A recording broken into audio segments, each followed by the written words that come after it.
Olá! Hoje, antes da gente começar, eu já vou te convidar a me seguir nas minhas redes sociais, a se inscrever aqui embaixo no canal se você ainda não é inscrito, ativar as notificações para você não perder nenhum vídeo, compartilhar com seus amigos e, é claro, deixar a sua curtida. A gente está começando um pouquinho diferente, um pouco fora de ordem, porque o vídeo de hoje é um conteúdo extremamente delicado. A gente vai falar mais uma vez sobre estupro. Então, se você é sensível a esse tipo de conteúdo, ou se esse tipo de conteúdo te gera gatilho, por favor, não assista a esse vídeo. Mas se mesmo assim você quiser assistir, assista pelo menos na companhia de alguém em quem você confie. Esse tipo de conteúdo é extremamente delicado pra mim. Eu já dei o meu depoimento aqui no canal uma vez, nesse outro vídeo que a gente trouxe sobre estupro. Se você ainda não assistiu, eu vou deixar aqui em cima no izinho, eu não sei de qual lado que é, mas assim que acabar esse vídeo, é só você clicar nesse izinho que vai aparecer lá e você vai cair direto no vídeo. E por eu saber como que é essa dor, por eu saber o tanto que isso é ruim, eu te convido a compartilhar a sua história com alguém, conversar com alguma pessoa que você confia, ou até comigo mesma, se você quiser, claro, no privado. Mas fale sobre o que você viveu e fale sobre como você se sente com isso, porque isso é libertador. Desde o momento que eu resolvi contar pra vocês a minha experiência, a minha vida mudou, a minha vida se transformou. Foi literalmente um divisor de águas pra mim. Eu descobri pessoas próximas, infinitas. Eu não sei te falar nem quantas, porque foram muitas as pessoas que me procuraram pra compartilhar suas histórias. Pessoas que ficaram muitos e muitos anos sem contar pra ninguém e que viram em mim uma possibilidade de contar. E não foi porque eu contei no YouTube, não foi porque eu vim contar aqui pra vocês sobre a minha experiência, foi porque simplesmente eu falei. E elas sabiam que esse seria um espaço em que ela não seria julgada, porque o maior medo de uma pessoa e a maior dificuldade que uma pessoa que sofre um abuso tem é o fato de ser julgada, porque a gente sempre vê e escuta pessoas falando, por exemplo, que a vítima é culpada. Mas eu vou te contar uma coisa: você contar para as pessoas ou você não contar, esse tipo de comentário sempre vai existir. A diferença é que quando você fala, você consegue transmitir uma mensagem diferente. Você consegue tentar ali convencer através da sua história as pessoas de que a vida não é assim, que a vítima não tem culpa e que é tudo diferente. E trazer outras informações também que às vezes as pessoas não sabem, elas desconhecem. E quando a gente fala e a gente se encontra com essas outras pessoas que vivenciaram, se não mesmo outros tipos de abuso, quando a gente fala, que a gente coloca pra fora, que a gente descobre outras pessoas que passaram por situações parecidas com as nossas, a gente descobre que a gente não tá sozinho. Então a gente cria muita força, a gente cria coragem e a gente sabe que aquilo é um espaço que você sempre vai ter. Então, se amanhã ou se depois de amanhã,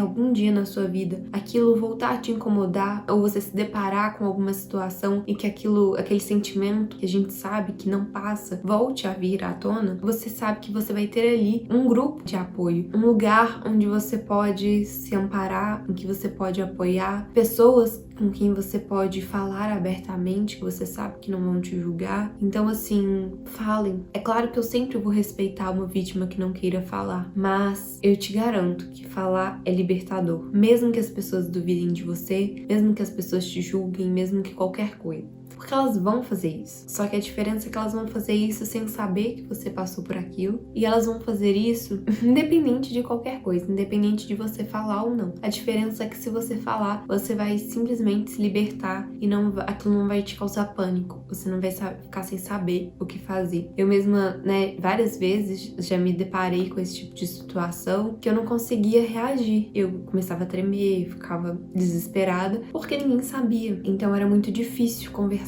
sobre esse tipo de assunto. E hoje, não é que eu sou bem resolvida, não é que a minha dor passou, mas é que simplesmente eu resolvi falar, e falar me traz conforto. Eu normalizar isso, não é que é normal acontecer, mas eu normalizar isso na minha vida, aconteceu, não tem como mudar o que aconteceu. Então eu trazer isso à tona faz com que eu, de certa forma, lide com o meu trauma, que eu viva ele e que eu veja que tá tudo bem, que eu me tornei uma pessoa muito mais forte porque eu passei por isso. Então é isso, eu quero te convidar mais uma vez a conversar comigo. Eu quero que você saiba que eu sempre vou ser um espaço aberto a conversa, a diálogo sobre esse tipo de conteúdo, Mesmo que você não tenha passado sobre isso, mas queira debater o assunto, pode vir conversar comigo, que a gente vai conversar numa boa, sem estresse. Mesmo que a gente não concorde em alguns pontos, eu sou super tranquila. Então, enfim, eu quero falar com vocês é isso, que eu sempre vou ser um espaço pra gente conversar e pra gente discutir sobre esse tipo de assunto, porque virou uma causa pra mim, virou uma coisa que eu quero muito fazer as pessoas pensarem e fazer as pessoas mudarem um pouco de ideia sobre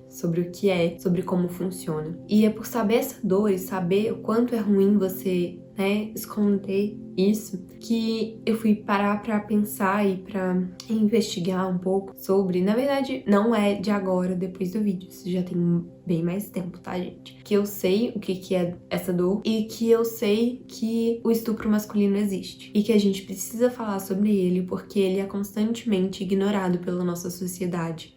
É como se ele não existisse. E vocês vão ver que os números são extremamente assustadores. Mais de 18% dos casos de estupro no Brasil são cometidos contra pessoas do sexo masculino, tendo a maioria até 7 anos. Uma porcentagem um tanto quanto significante. Para vocês entenderem aí em números reais, em 2018 foram contabilizados 66 mil casos de violência sexual. Isso significa que mais de 30 pessoas do sexo masculino foram estupradas por dia no Brasil. Eu vou deixar aqui embaixo na descrição o link de onde eu tirei esses dados, porque eu sei que é extremamente difícil de achar. Lembrando que a maior parte dos casos não são denunciados e que os homens estão sendo cada vez mais silenciados quando sofrem abusos. Para a sociedade, é uma vergonha. A sexualidade deles é colocada em dúvida, a masculinidade, como se um homem não pudesse sofrer um abuso, como se ele não tivesse o direito de sofrer, como se ele fosse obrigado a ser forte e brigar com quem quer que seja, e que ele jamais poderia sofrer um abuso, principalmente se o agressor for uma mulher. Em 2004, um homem foi preso acusado de matar e ocultar o cadáver de 8 meninos, apesar dele ter confessado 12 crimes. Ele teria abusado sexualmente de todos. E uma coisa que chama bastante atenção e que choca ainda mais é o fato de o abuso ter acontecido após a morte dos mesmos. No entanto, no site do Ministério Público do estado em que ocorreu o crime, há um relato de uma vítima, de um menino que teria sido abusado antes de sua morte. Esse homem ficou conhecido como serial killer de Passo Fundo. No entanto, seus crimes também ocorreram em outras 3 cidades, mas todas no Rio Grande do Sul. E em determinado momento ele alegou que em sua infância ele sofreu agressões e abusos, mas ele não quis comentar sobre isso diante do júri. Eu vou deixar aqui embaixo também na descrição do vídeo os links do site do Ministério Público do Rio Grande do Sul, de onde eu tirei os dados para esse caso, porque na imprensa, na internet, a gente acha dados muito contraditórios, então eu recorri novamente à fonte oficial. Um tempo depois, ele acabou negando a autoria dos crimes e disse que só confessou porque ele estava sofrendo ameaças. No entanto, ele foi condenado não só pela morte de 8, mas pela morte de 10 meninos. E para atrair suas vítimas, a maioria de família muito humilde, ele oferecia dinheiro ou algum trabalho. Ele está preso na penitenciária de alta segurança de Charqueadas e sua pena total é de mais de 200 anos. Uma coisa importante da gente falar é que ele alegou sofrer abusos na infância. E eu arrisco dizer que a maior parte dos abusadores só se tornam abusadores justamente por terem sofrido abusos em determinado momento de suas vidas.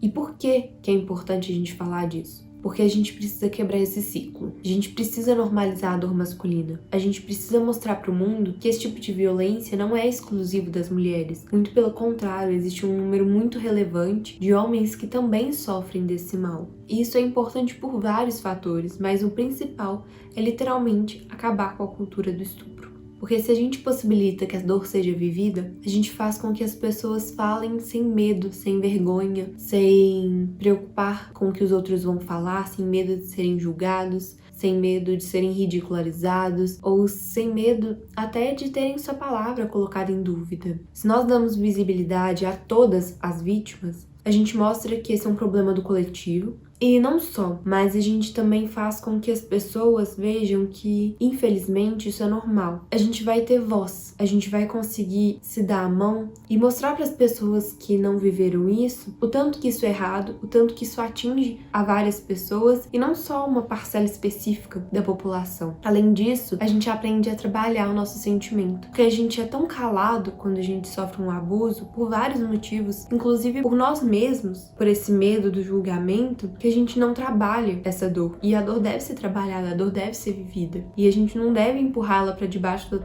tapete como se aquilo um dia fosse se resolver sozinho. Então, se a gente trabalha isso, a gente acaba quebrando esse ciclo. A gente acaba fazendo com que as pessoas não tenham medo de contar suas histórias e que elas não vivam com aquilo pra sempre, enrustido de alguma forma, e a gente evita que aquela dor seja transformada em vingança, de certa forma. Eu não acho que é bem vingança o nome da palavra pra esse tipo de situação, mas é pra vocês entenderem aí o que eu tô falando. Isso é importante também, até pra gente mostrar pro resto da sociedade que não existe um padrão de vítima. As vítimas são variáveis e por isso a vítima nunca vai ter culpa, porque além de tudo é um crime, né? E ninguém é culpado pelo crime que o outro cometeu. Você não tem que se responsabilizar em nada pelo que o outro fez com você. O que o outro fez com você é responsabilidade única e exclusivamente dele. E a gente precisa parar de segregar, parar de falar como se esse fosse um problema único e exclusivo de mulheres, porque não é. A gente tem que dar a voz a todas as vítimas por igual, mesmo que o número de mulheres, né, que sofram desse mal seja infinitamente maior. A gente precisa dar voz a todas as vítimas, porque todos estão sofrendo, nenhum de maneira igual, cada um, né, lida com essa dor de uma forma diferente, mas quem já viveu isso, quem já passou por isso sabe o tanto que isso é marcante. Então, vamos dar a mão, né, pro coleguinha, vamos dar a mão pra todos, porque nós estamos juntos no mesmo barco. Nós todos somos vítimas de um mesmo problema, né? A gente não é diferente só porque muda o nosso gênero, porque muda o nosso sexo. E outra questão muito importante que eu queria trazer pra vocês é o fato de que mulheres também são abusadoras. Não são só homens que abusam, né? Então a gente precisa quebrar esse tabu. A gente precisa falar sobre isso e a gente precisa se preocupar com o crime. Porque o crime, como eu disse, vai ser sempre crime, independente de quem cometa.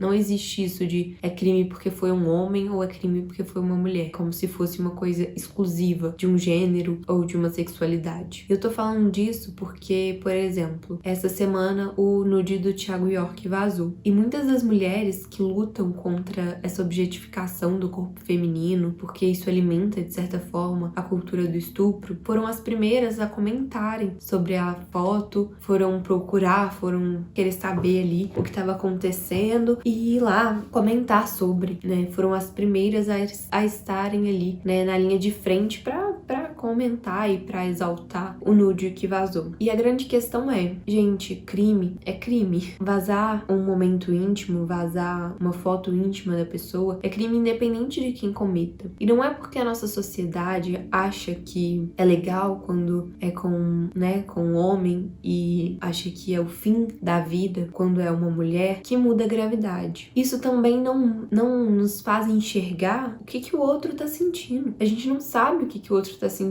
só porque a sociedade lida daquela forma. A intimidade dele está sendo exposta. Então a gente tem que ter muita responsabilidade com as coisas que a gente faz, porque simplesmente isso atrapalha as nossas causas. Não adianta a gente ser hipócrita de pedir para um homem não fazer uma coisa quando a gente é a primeira pessoa a ir lá e fazer também. Então, assim, o que isso tem relação uma coisa com a outra, né? É porque tudo faz parte de um ciclo, querendo ou não. Quando a gente objetifica um corpo, a gente está incentivando as pessoas a acharem que aquilo é um objeto, que aquilo é uma coisa de prazer. E um objeto a gente pega. A gente não tem direito de tomar do outro de qualquer forma, mas a gente pega e toma posse daquilo. E não é assim que as coisas funcionam. Então, vamos tratar essa causa como um todo. E não é porque acontece com menos frequência do que acontece com a gente, com o outro, que a gente tem que ignorar e fazer de conta que esse outro não existe. Porque ele existe. E da mesma forma com a mulher abusadora. Não adianta a gente querer colocar que só o homem abusa. Vamos ter cuidado e ter empatia, praticar a empatia e não só falar sobre, porque a gente realmente tá junto nesse barco. Existem crimes, sim, que são graves e que são voltados para o público feminino, como o feminicídio, por exemplo, mas o estupro e os abusos e violência doméstica são assuntos que não são exclusivamente femininos. abusos, né, relacionamentos abusivos, relacionamentos tóxicos não são exclusivamente femininos. Mulheres também são tóxicas, mulheres também são abusadoras, homens também são, né, sofrem abuso, homens também sofrem de relacionamentos abusivos, de relacionamentos tóxicos. Então, eu acho que se a gente tratar isso como um todo, fica mais fácil da gente resolver esses problemas e fica mais fácil da gente fazer com que o outro entenda o porquê disso ser tão errado. Eu acho que se a gente parar de dividir em caixinhas, né, vai ser mais fácil e as pessoas vão conseguir enxergar com outros olhos. É isso.